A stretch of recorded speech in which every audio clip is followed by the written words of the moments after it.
बिस्मिल्लाहिर्रहमानिर्रहीम। अस्सलाम वालेकुम स्टूडेंट्स। लास्ट टॉपिक में हमने टाइप्स ऑफ वर्ब्स की कुछ डेफिनेशंस को देखा था। आज हमने जो है तो नेक्स्ट टाइप डिस्कस करनी है वर्ब में, वो है फ्रेजल वर्ब। फ्रेजल वर्ब होता क्या है, आज हम इसकी डेफिनेशन को देखेंगे, इसकी एग्जांपल्स को देखेंगे और इसकी टाइप्स को देखेंगे। ठीक है, तो फ्रेजल वर्ब होता क्या है? एक ऐसा फ्रेज जिसमें वर्ब हो और उसके अलावा एडवर्ब या प्रीपोजिशन हो, या फ्रेज में वर्ब के साथ एडवर्ब एंड प्रीपोजिशन दोनों दी गई हो, उसे कहते हैं फ्रेजल वर्ब। ठीक है, वो फ्रेजल वर्ब दरअसल एक्चुअली मीनिंग तो सेंटेंस में अगर विदाउट सेंटेंस गिवन हो ये verb and adverb and preposition, तो ये कंप्लीट मीनिंग नहीं देते। फ्रेज होता भी ये है कि phrase is a word group of words which has a sense but incomplete sense. अगर हम सेंटेंस में यूज करते हैं तो इसका कंप्लीट मीनिंग हो जाता है, लेकिन फ्रेजल वर्ब को देखते हैं। फ्रेजल वर्ब एक ऐसा वर्ब होता है जिसमें हमारे पास एक स्टार्टिंग फ्रेजल वर्ब की वर्ब से होती है और इसके अलावा साथ एडवर्ब और प्रीपोजिशंस गिवन होते हैं। या तो अकेला एडवर्ब होगा या फिर अकेली वर्ब से प्रीपोजिशन होगी या फिर साथ दोनों होंगे। इसके हम इसके कुछ एग्जांपल्स देखते हैं फ्रेजल वर्ब्स की। लेट्स सपोज हमारे पास एग्जांपल है गिव अप, और एग्जांपल है cut down, take in, put off. Cut down, look down upon. इसके एग्जांपल्स हैं फ्रेजल वर्ब की जो कि सेंटेंस में इनका इस्तेमाल किया जाता है। आज जो है हम इसकी देखते हैं डेफिनेशन में आपको अच्छे डिस्कस कर ली कि फ्रेजल वर्ब एक ऐसा वर्ब होता है जिसमें हमारे पास एक एडवर्ब के साथ एडवर्ब प्रीपोजिशन या दोनों ही इसको इसमें वर्ब के साथ इस्तेमाल किए जा सकते हैं एडवर्ब जो है फ्रेजल वर्ब में। तो सबसे पहले हम देखते हैं इसकी टाइप्स को।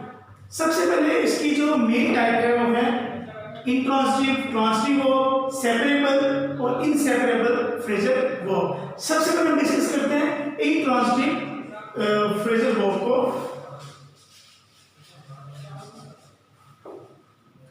इंट्रांसिटिव फ्रेजल वर्ब क्या होता है?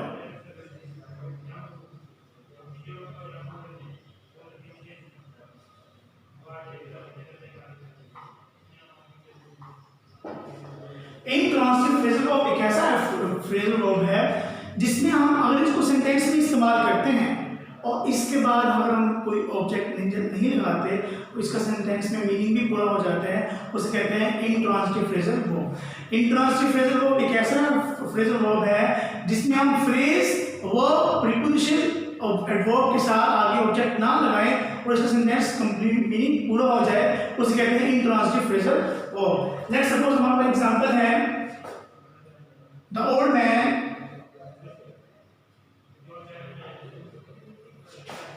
had passed away।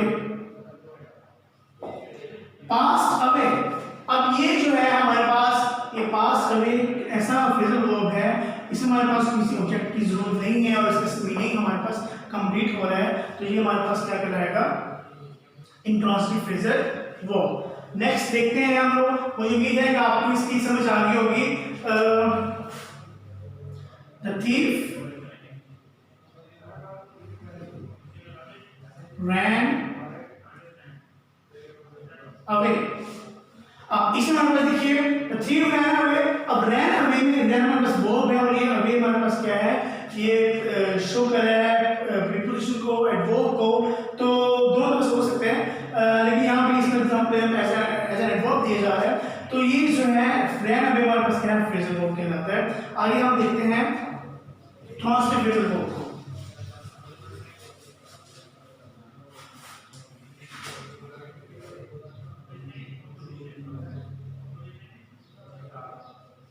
Transitive phrasal verb. अब ट्रांसिटिव फ्रेजल वर्ब बिल्कुल उलट है इंट्रांसिटिव के। इंट्रांसिटिव फ्रेजल वर्ब जो है इसमें हमारे पास वर्ब फ्रेज के बाद हमें किसी ऑब्जेक्ट की जरूरत नहीं होती और सेंटेंस का मीनिंग कंप्लीट हो जाता है। लेकिन ट्रांजिटिव फ्रेजल वर्ब में हमारे पास फ्रेजल वर्ब के बाद ऑब्जेक्ट जरूरी होता है, इसके बगैर सेंटेंस कंप्लीट नहीं होता, इसका मीनिंग कंप्लीट नहीं होता। Let's suppose give up smoking, cut down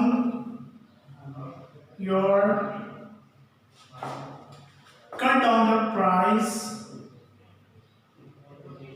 of goods। अब कट डाउन के बाद हमारे पास प्राइस ऑफ गुड जो है हमारे पास क्या रहेगा, एक ऑब्जेक्ट है। सेम एज स्मोकिंग हमारे पास क्या है, ऑब्जेक्ट है। गिव अप स्मोकिंग, तंबाकू नोश कर देना। गिव हमारे पास एक फ्रेजल वर्ब है जो कि ट्रांजिटिव फ्रेजल वर्ब, क्यों, इसके बाद हमारे पास एक ऑब्जेक्ट गिवन है। इस तरह से कट डाउन हमारे पास एक फ्रेजल वर्ब है जो कि ट्रांजिटिव फ्रेजल वर्ब है, इसके बाद हमारे पास ऑब्जेक्ट डायरेक्टली गिवन है। तो नेक्स्ट हम देखते हैं separable transitive verb, separable phrasal verb को देखते हैं। सेपरेबल फ्रेजल वर्ब एक ऐसा वर्ब होता है जो कि फ्रेजल वर्ब तो है लेकिन इसको, इसके वर्ड्स को, इसके पार्ट्स को सेंटेंस में कहीं भी प्लेस किया जा सकता है। मतलब जैसे कि एक वर्ड है टर्न ऑन या पिक अप या स्विच ऑफ, ये हमारे कुछ एग्जांपल्स हैं। अब इनको सेंटेंस के अंदर इनके हिस्सों को अलग अलग डिफरेंट प्लेसेस पे लगाया जा सकता है। लेट्स सपोज एक सेंटेंस है please switch off the fan. अब इस सेंटेंस में स्विच ऑफ हमारे पास फ्रेजल वर्ब है। अब इसको मैं द फ्रेजल वर्ब जो कि हमारे पास ट्रांजिटिव फ्रेजल वर्ब है, अब द फैन हमारे पास ऑब्जेक्ट है, इसलिए अब इस सेंटेंस को मैं इस तरह भी लिखूं तो गलत नहीं होगा। Please switch the fan of. अब स्विच और ऑफ, यहाँ पे स्विच ऑफ मैंने इकट्ठे लिखे हैं तो यहाँ पे मैंने इनको अलग अलग प्लेस पे लिख दी स्पेस के अंदर, जो कि मीनिंग चेंज नहीं करता। तो ये हमारे पास कराएगा सेपरेबल जो है फ्रेजल वर्ब। अब सेपरेबल फ्रेजल वर्ब में बहुत सारे ट्रांजिटिव वर्ब्स भी हैं और बहुत सारे इनट्रांजिटिव वर्ब्स भी हैं, लेकिन बहुत सारे ट्रांजिटिव वर्ब्स आते हैं, इनट्रांजिटिव इसके अंदर नहीं आते। इनट्रांजिटिव जो है वो आते हैं इनसेपरेबल के अंदर। तो देखते हैं नेक्स्ट एग्जांपल, इनसेपरेबल।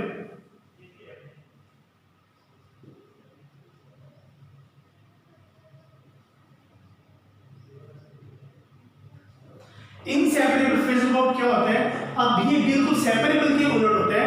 इनसेपरेबल में फ्रेजल वर्ब को हम सेंटेंस के अंदर डिफरेंट प्लेसेस पे पुट नहीं कर सकते, इसको हमेशा इकट्ठा ही राइट करना पड़ता है और ये अपना मीनिंग पूरा कर लेते हैं सेंटेंस के अंदर। और द ऑब्जेक्ट जो है, तो देखा जाए तो द ओल्ड मैन, पहले भी इसकी एग्जांपल दे चुका हूं, रैन अवे, ठीक है। उसके बाद है she had brought up the nephews, the orphans, ji she had brought up the orphans। अब ये जो है हमारे पास brought up, इसको हम डिफरेंट प्लेसेस में पुट नहीं कर सकते, इसको इकट्ठा लिखना पड़ेगा। या don't look down upon the poor, don't look down upon, don't look down upon जो है हमारे पास एक ऐसा इनसेपरेबल वर्ब है, फ्रेजल वर्ब है, जिसको हम अलग अलग डिफरेंट प्लेसेस पे पुट नहीं कर सकते। तो ये हमारे पास क्या होता है, इनसेपरेबल फ्रेजल वर्ब। तो मुझे उम्मीद है कि आपको जो है ये टाइप्स ऑफ फ्रेजल वर्ब का अच्छे से आइडिया होगा। अब हम नेक्स्ट देखते हैं एक्शन वर्ब। एक्शन वर्ब इंतहा आसान है। एक्शन वर्ब एक ऐसा वर्ब होता है जिसमें हमारे पास कोई फिजिकली या मेंटली एक्टिविटी परफॉर्म की गई हो। फिजिकली और मेंटली एक्टिविटीज जो है जिसमें जो कि किसी वर्ब को शो करे वो कहलाते हैं एक्शन वर्ब। हमारे पास इसमें दो तरह की एक्टिविटीज आती हैं एक्शन वर्ब में, एक तो है फिजिकल और एक है मेंटल एक्टिविटीज। तो फिजिकल और मेंटल एक्टिविटी जो एक्शन वर्ब है इसमें ऑलमोस्ट ही डायनामिक वर्ब भी आ जाता है। एग्जांपल देखते हैं, we play chess, they drive a bike, we ran a factory। तो ये सारी के सारी देखा लाइन इसमें प्ले खेलना जिस्मानी है, ड्राइव एक फिजिकल वर्क है और रैन भी एक फिजिकल और मेंटल एक वर्क है जो कि शो करता है एक्शन वर्क को। एक्शन वर्क एक ऐसा वर्क होता है जिसमें हमारे पास फिजिकली या मेंटली एक्टिविटी परफॉर्म की जा रही हो, वो हमारे पास करता है फिजिकल वर्क। तो मुझे उम्मीद है कि आपको आज के जो लेक्चर है वो अच्छे से समझ आ गए होंगे। कल हमने फंडामेंटल्स ऑफ इंग्लिश में जो नेक्स्ट लेक्चर स्टार्ट करना है वो है एडवर्ब। कल से हम उसको डिस्कस करेंगे। तब तक के लिए अस्सलाम वालेकुम, अल्लाह हाफिज़।